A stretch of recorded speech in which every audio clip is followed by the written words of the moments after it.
Bonjour tout le monde! Découvrons ensemble aujourd'hui comment partager des bibliothèques de fichiers dans plusieurs Teams différentes en une seule opération.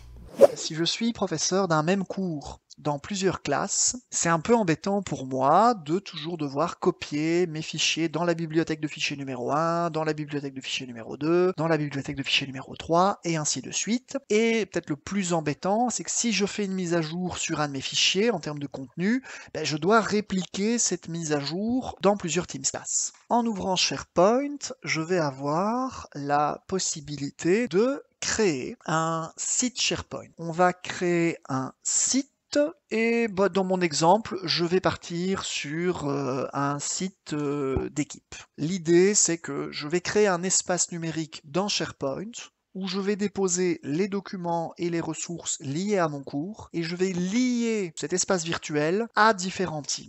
En dessous, vous avez les paramètres de confidentialité. On va partir sur un espace SharePoint privé, parce que dans mon scénario, j'ai pas envie que mon cours d'histoire, les fichiers que je vais y mettre, n'importe qui dans la plateforme de l'école puisse tomber dessus par hasard. Ok ? Donc je vais partir sur un espace privé et je vais définir moi-même, dans l'exercice ici que je vais vous présenter, qui pourra accéder à cette bibliothèque de fichiers ou pas. Je vais donc pouvoir cliquer sur Terminer, et là j'ai accès au site SharePoint. Il comporte un membre, moi-même. Si je vais ici dans Documents, je vais retrouver la bibliothèque de documents qui s'est créée. C'est là où je vais construire la bibliothèque de documents commune que je veux communiquer dans plusieurs Teams. Dans la bibliothèque de documents, j'ai un dossier Mon cours d'histoire dans lequel j'ai mis l'Antiquité, le Moyen-Âge et ainsi de suite.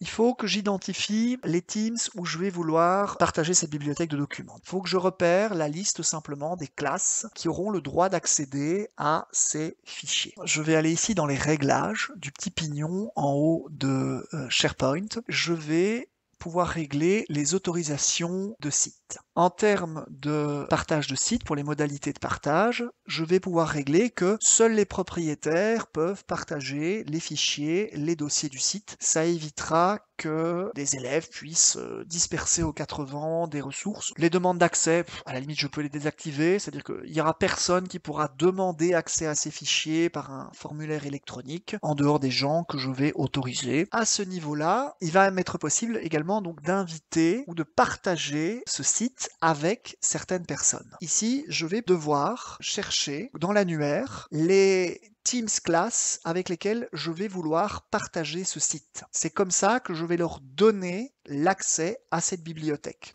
Voilà. Je ne vais pas donner à ce groupe un droit de modification, je vais donner à ce groupe un droit en lecture. Je vais décocher l'envoi d'un courrier parce que je n'ai pas envie de notifier ce groupe que je les ai associés à ma bibliothèque, et vous pouvez refaire ça avec autant de Teams que vous voulez. C'est la seule manœuvre, je dirais un petit peu, c'est même pas technique, mais un poil répétitive. Vous devez définir la liste des Teams classes qui vont pouvoir lire vos fichiers. Une dernière chose que je dois faire, c'est de récupérer ici le lien de la bibliothèque de fichiers, qui est ici au-dessus. Je peux le copier pour pouvoir l'intégrer dans Teams.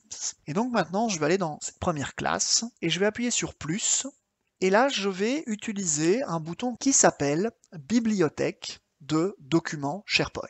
Je vais dire que je vais choisir d'utiliser un lien SharePoint. Et là, je vais coller l'URL, donc l'adresse de cette bibliothèque. Je vais appuyer sur Suivant. Il me demande, est-ce que c'est bien la bibliothèque de documents du cours d'histoire que vous voulez partager?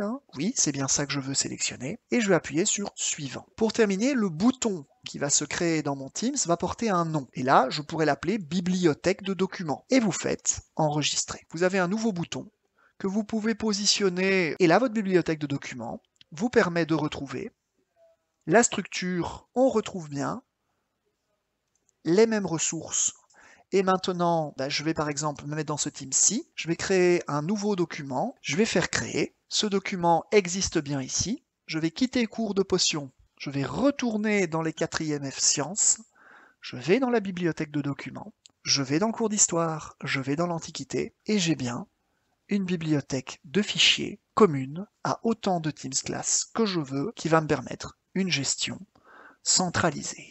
On peut ajouter du stockage SharePoint dans l'onglet fichiers. Et là, ça va être en fait le même principe. Donc je vais pouvoir utiliser un lien SharePoint, je vais pouvoir associer mes documents de ma bibliothèque dans l'onglet Fichiers, directement intégré à l'onglet Fichiers avec l'arborescence telle que je l'ai définie. Une petite astuce pratique qui j'espère vous servira. Pensez à vous abonner, à liker et à partager la vidéo. Au plaisir de se revoir.